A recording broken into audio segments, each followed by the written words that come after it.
तुम्ही जे म्हणता हायसा ते चुकीचं नाही, पण मला बी तुम्हाला विचारायचं आहे. हे आख्यान देवांचं आहे, तेव्हा ते सिंहासन सोडून तुम्ही आमच्या संग बसून आख्यान का नाही ऐकत? देवांची कथा आहे, कुठं बी ऐकली तरी चालती की. बानू,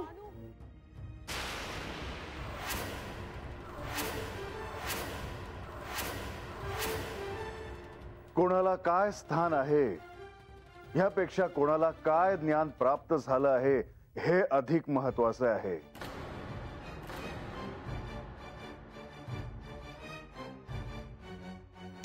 नारायण नारायण.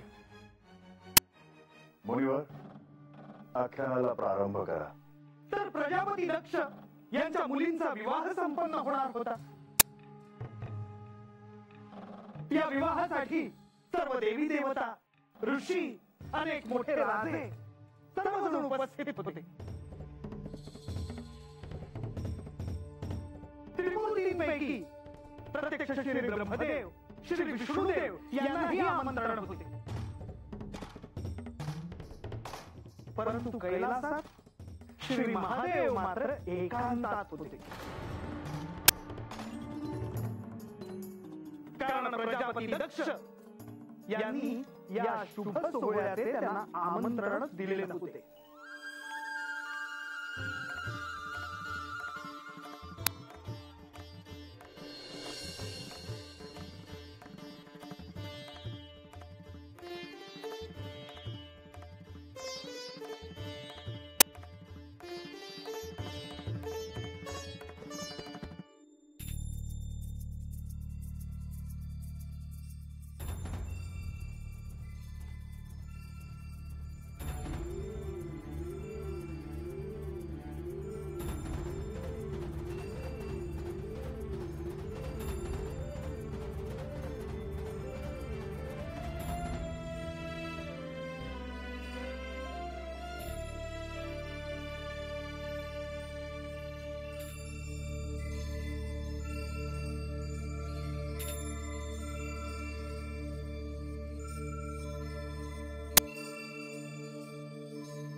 नभोमंडलातील चंद्रदेव, तपस्वी सप्तर्षी हे प्रजापती यांचे जावई झाले. विवाह सोहळा संपन्न झाला. इतका भव्य सोहळा होता की देवलोकांनाही आश्चर्य वाटावे. आता प्रश्न उपस्थित झाला होता तो श्री सती देवींच्या विवाहाचा. नारायण नारायण.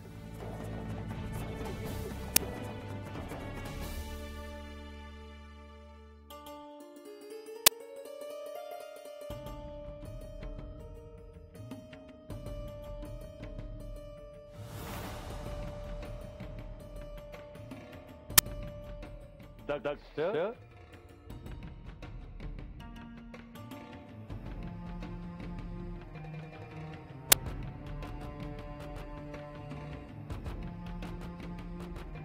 पिताश्री, आपण असे अचानक आसन ग्रहण करावे. दक्ष कन्यांचा शुभविवाह झाला. कार्य उत्तम पार पडले. आपलेच आशीर्वाद आहेत पिताश्री. दक्ष हे कार्य झाले. ह्यानंतर काय करायचे ठरविले आहे? आता प्रजापती म्हणून जी जी माझी दायित्व आहेत त्याकडे पुन्हा लक्ष द्यायचे आहे. तसेच ज्या शिवाने आपले पाचवे मस्तक कापले आहे त्याचे या पृथ्वीवर काही शिल्लक ठेवायचे नाही.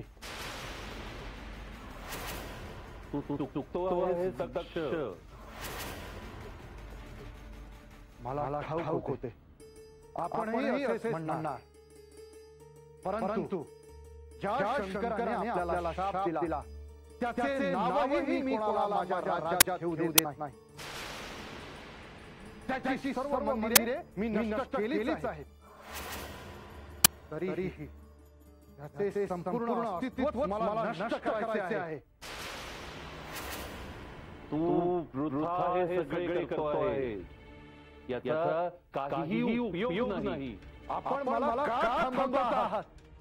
कारण तुला श्री महादेवांची सतीचा विवाह करून द्यायचा आहे. हे कदापि शक्य नाही. माझ्या सतीसाठी तो बैरागी स्मशानवासी शंकर हावर हे शक्य नाही. तुला भूतकाळाचा विसर पडलेला आहे किंवा जाणीवपूर्वक तू ते विसरला आहेस. ते काहीही असो पण मी हे घडू देणार नाही. आजवर त्या शंकराची सावली देखील मी माझ्या हातीवर पडू दिली नाही. आता यानंतर माझ्या सतीसाठी आपण योग्य वर सुचवावा. सतीसाठी एकच योग्य वर श्री महादेव.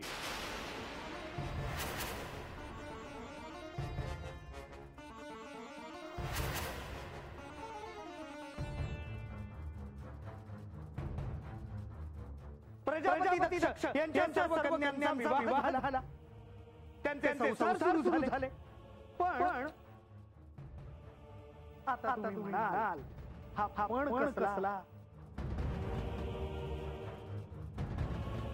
परंतु संसार म्हटला की किंतु परंतु हे आलेच.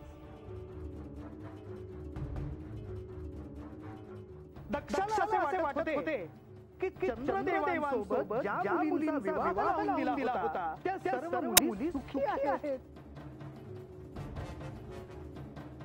परंतु तसे घडले का? तर तसे घडले नाही. महाराज तर असं काय झालं जी? नारायण सांगतो. श्री चंद्रदेवांसाठी दक्ष कन्या रोहिणी ही अतिप्रिय होती. चंद्रदेवांचे रोहिणीवर अतीव प्रेम होते आणि इतर पत्नींकडे दुर्लक्ष. हे सर्वांना अनपेक्षित होते.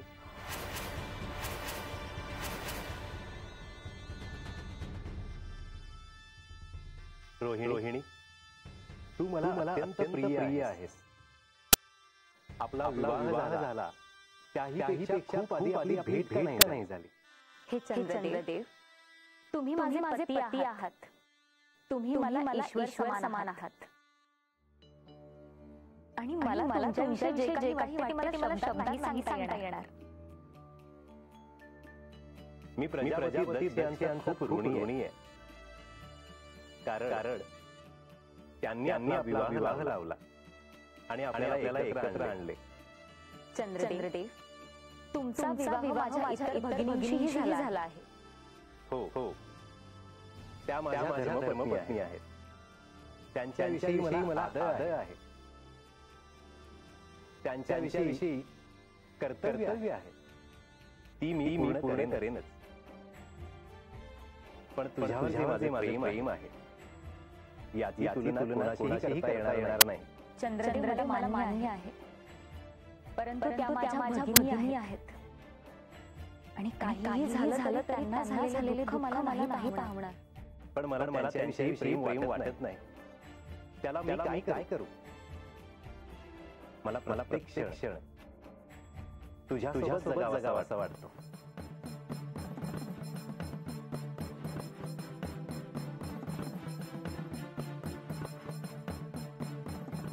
पण महाराज, अहो तुम्ही तर म्हणले होते हे आख्यान सतीदेवी महादेवांचं आहे. पर तुम्ही त्यांचं जास्त काही सांगितलंच नाही जी. नारायण नारायण.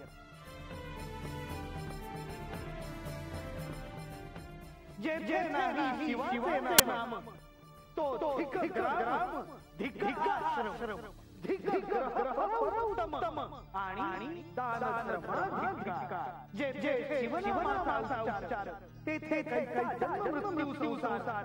ज्याची शिव छंद निरंतर त्याची जिले काही काळा.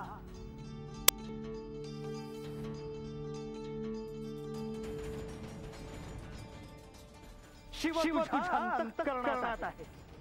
शिव इथे प्रत्येकात आहे. मग आख्यानात शिव नाही असे कसे होईल?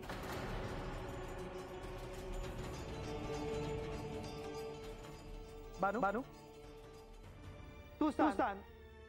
श्री खंडरायांच्या अर्थात श्री महादेवांच्या माथावर चंद्र आहे. त्याचे कारण तुला ठाऊक आहे?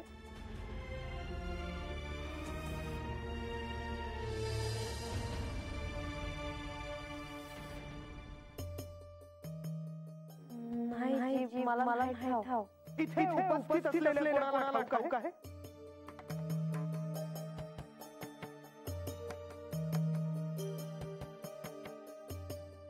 राघोबा, इथे उपस्थित असलेल्यांपैकी बहुधा हे कोणालाही ठाऊक नाही.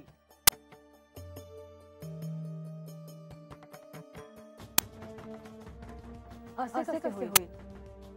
मला ठाऊक आहे.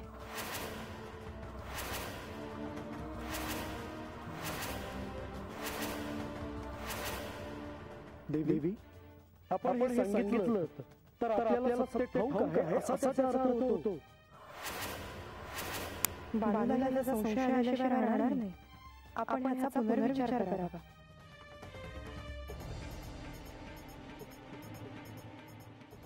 श्री महादेवांनी चंद्रदेवांना मस्तकावर धारण केलेले होते, कारण चंद्रदेवांचे प्राण श्री महादेवांनी वाचवले होते.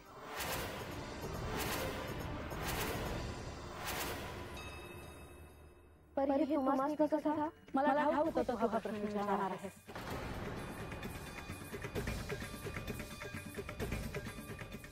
पण एक सांगते बाबांनो, मी आज सिंहासनावर बसले म्हणून मला हे ठाऊक नाही. स्थानाचा आणि ध्यानाचा काहीही संबंध नाही. आपण ह्यावर अधिक काही न बोलता पुढे जाऊया.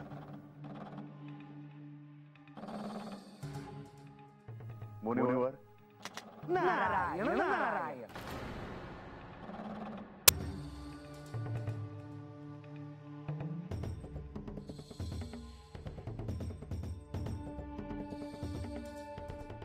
देवी,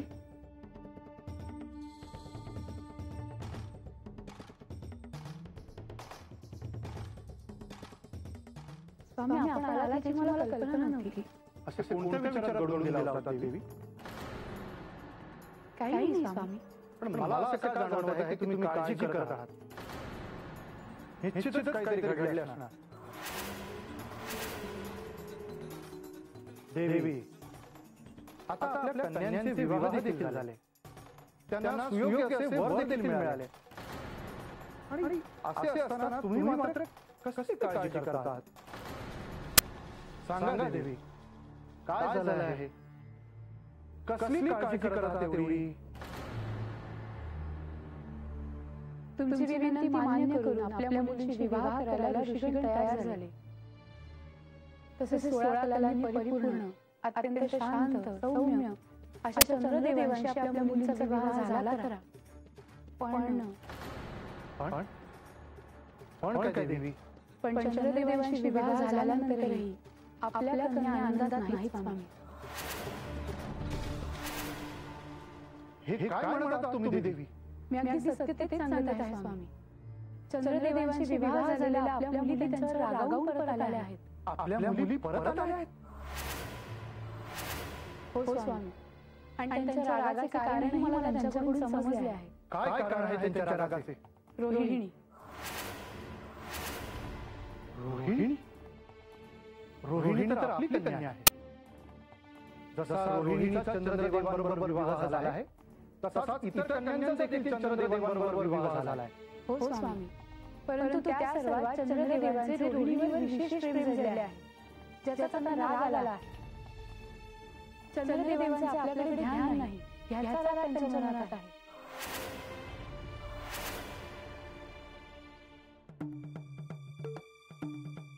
परंतु मी चंद्रदेवांना विवाहाआधीच हे सांगितले होते. माझ्या मुलींना देखील सांगितले होते. आजवर जसे आम्ही आमच्या पित्याच्या घरी लहानाचे मोठे झालो तसे सासरी देखील आनंदाने राहू असे त्या म्हणाल्या होत्या. परंतु आजची परिस्थिती निराळी आहे स्वामी. मी आपल्या मुलींना समजावे. नाही देवी, आता मला यात हस्तक्षेप करावाच लागेल. मला यातून मार्ग काढावाच लागेल. यात आपल्या मुलींबरोबरच चंद्रदेवांची देखील चूक आहे. आपण शांत व्हावे स्वामी. नाही देवी, आता या प्रजापती दक्षच्या रागाला चंद्रदेवांना सामोरे जावेच लागेल.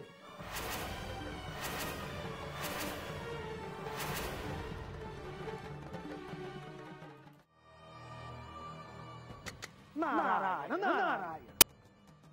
आपल्या मुलीच्या दुःखाचे कारण चंद्र आहे हे दक्ष प्रजापती यांना कळल्यावर त्यांचा संयम सुटला आणि ते अहंकार आणि क्रोधाच्या अधीन गेले.